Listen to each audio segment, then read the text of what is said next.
இன்றைக்கி எங்கள் வீட்டில் என்னென்னு பார்க்கலாமா? மாங்காய் குழம்பு வச்சுருக்கேன். இன்றைக்கி மாங்காய் ஆனால் துண்டெல்லாம் தெரியாது.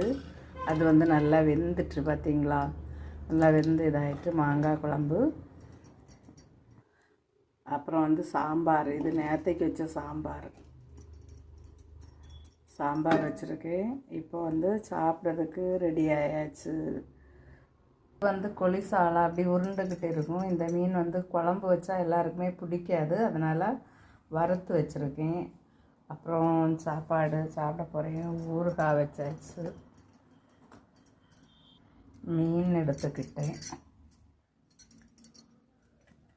மீன் பொரிச்ச மீன், கொஞ்சமாக மாங்காய் குழம்பு, முருங்கைக்காய் சாம்பார், இதுவும் சேர்த்து அப்படி குழச்சி அடித்தா ஊறுகாய் இருக்குது, பொரிச்ச மீன் இருக்குது, மாங்காய் குழம்பும் சாம்பாரும். இது இவ்வளோத்தையும் அப்படி குழச்சி அப்படியே அடித்து ஒரு வெங்காயம் வச்சு சாப்பிட்டோன்னா அவ்வளோ அமிர்தமாக இருக்கும். இந்த வீடியோ பிடிச்சதுன்னா லைக் பண்ணுங்கள், ஷேர் பண்ணுங்கள், கமெண்ட் பண்ணுங்கள், சப்ஸ்கிரைப் மறக்காமல் பண்ணிவிடுங்க.